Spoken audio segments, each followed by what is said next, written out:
자, 반갑습니다. 코인강입니다. 자, 간추린 뉴스 시작하겠습니다. 자, 역시나 이번 주는 가장 중요했던 게 미국의 관세 정책입니다. 이제 지금 상호 관세와 각국별로 개별적으로 관세가 부과가 됐죠. 자, 그래서 한국은 25%, 중국엔 총 104%의 관세 폭탄이 떨어졌습니다. 자, 그러면서 중국은 바로 반응을 했죠. 미국의 84%의 관세를 올리게 되었습니다. 원래 34%였거든요. 자, 34%에서 84% 변경을 했고요. 이제 지금 베트남 46%, 그 다음에 대만이 32%, 일본, 한국은 25%입니다. 그러면서 했던 말들이 트럼프는 무역 협상에서 한국과 일본 등 동맹들은 무선을 하라고 했는데요. 동맹 무선 한 개 25%예요?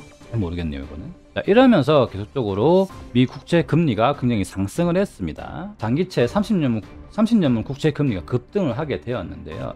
이런 얘기는 채권들이 누군가 매도를 했다는 뜻입니다. 그럼 과연 누가 매도를 했을까 한번 봅시다. 중국이 미국 국채를 매도를 했을까라고 생각한다고 하면은 현재 지금 중국은 관세 정책에 대응해서 할 수 있는 거는 위안화 환율을 좀 떨어뜨려 가지고 수출을 늘리면서 관세 인상을 상쇄시키고 있습니다. 그래서 큰 데미지는 없는 중인데요.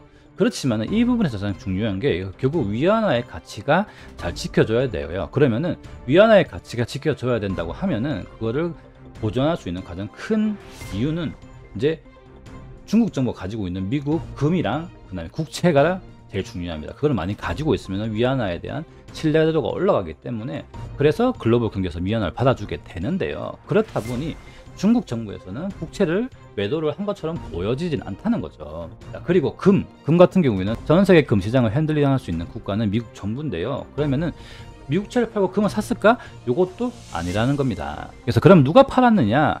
헤지펀드나 기관들이 마진콜을 막기 위해서 현재 지금 미국 주식을 담보로 레버리지를 일으켰던 기관들이 당장 현금이 필요해요. 그러다 보니까 가지고 있던 국채를 매도한 걸로 보여집니다. 현재 기관 투자자 입장에서는 안전자산은 역시나 현금입니다. 현금을 가장 우선적으로 보유를 할 수밖에 없습니다. 지금 이렇게 장기 국채 금리가 급등을 하고 있는데요. 이게 너무 길어지게 된다고 하면은 연준은 긴급회의에 들어가게 됩니다. 그리고 중국 같은 경우에는 지금 국채를 이제 과연 팔았을까 하면 예상되는 건 안 팔았다고 보여지지만은 시장에 표면적으로 내보일 때는 국채를 판 것처럼 보여질 수 있게 일부러 찌라시를 활용할 수도 있겠죠. 중국이 방금 말했듯이 국채 매각을 하는 거를 진짜 찌라시로 칠 건지 진짜 매도를 할 건지는 좀 더 지켜봐야겠죠. 중국 입장에서 미국 국채를 매도한다는 것은 미국의 금리를 채권 금리를 올리게 되는 급등시킬 수 있는 큰 원인이 되기 때문에 굉장히 강한 카드가 될 수 있습니다. 다만 국제유가 현재 지금 계속 떨어지고 있습니다. 지금 배럴당 60달러 아래로 떨어졌는데요.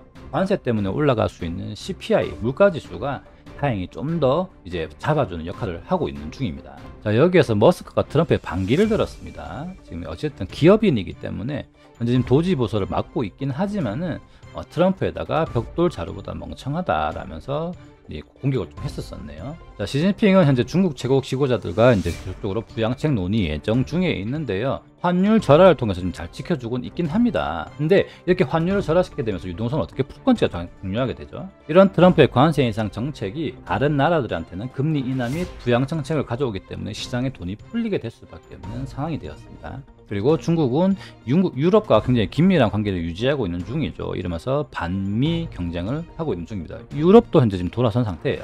이러면서 우리나라 환율은 무려 1484원, IMF 이후로 최고치를 좀 찍어버렸습니다. 자, 코인 얘기 해보겠습니다. 자, 일주일간 약 12억 불 정도의 테더 달러가 거래소에 유입이 됐는데요. 저쪽으로 비트코인 가격이 지금 저점에서 80K에서 왔다 갔다 하다 보니 낮은 가격을 판단하고 저점 매수를 노리는 걸로 보여집니다. 그런데 이제 이더 같은 경우에 너무 낮습니다. 굉장히 계속 가격이 좀 떨어지고 있는 중이고요. 비트코인이 이제 이번에도 불장이 한번 나왔었는데도 110K를 갈 동안 이더는 별로 못 갔습니다. 그래서 이더의 예전에 그런 위상이 좀 사라진 느낌이에요. 2020년에 비트코인이 약 15,000불 갈 때도 그때도 10,000불까지 간다, 12K, 10K 얘기가 나왔었는데 결과적으로는 15K에서 반등을 했었죠.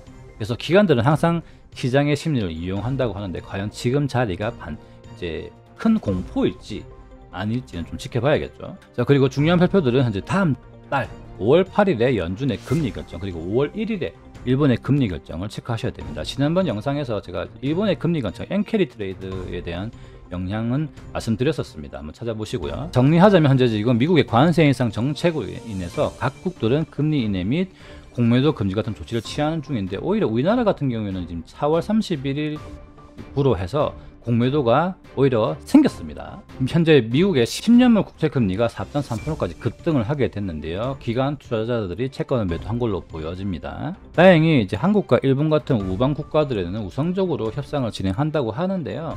좀 더 지켜봐야 되겠고, 현재 지금 요건 제가 뉴스를 만든 이유로 한국을 제외한 모든 나라들의 이제 관세들은 현재 지금 90일 유예가 된 상태입니다. 그러다 보니까 이 부분이 가장 중요해요. 중국은 여전히 견제를 해야 되지만 우방국들은 지켜주겠다, 관세를 적용시키지 않겠다라고 하는 겁니다. 이렇게 높은 관세를 때리게 됐었을 때 이게 너무 애매하게 약하게 한다기보다 확실히 세게 때려가지고 빨리 이런 협상 자리에서 빨리 나와서 서로 얘기를 끝내야 됩니다. 애매하게 한다 그러면 협상 시간이 너무 길어지게 되고요. 그러면 시장에 데미지가 올 수가 있습니다. 지금도 데미지가 크죠. 이렇게 트럼프 정부의 관세 인상 정책은 역시나 다른 나라들은 금리 인하 및 양적 완화를 할 수밖에 없고요. 그렇다면은 이제 우리나라의 주식이든 부동산 그리고 코인 쪽 시장에서도 이쪽으로 공급이 일어나게 되면서 좀 반등을 할 수 있는 기회가 되지 않겠나라고 보여집니다. 다만 나스닥은 좀 안 좋아지겠죠. 트럼프 정부의 관세 협상이 가장 빨리 끝나느냐 안 끝나느냐가 가장 중요한 상황입니다. 미국 입장에서는 미국이 다치지 않고 중국과의 싸움에서 이기려고 하면은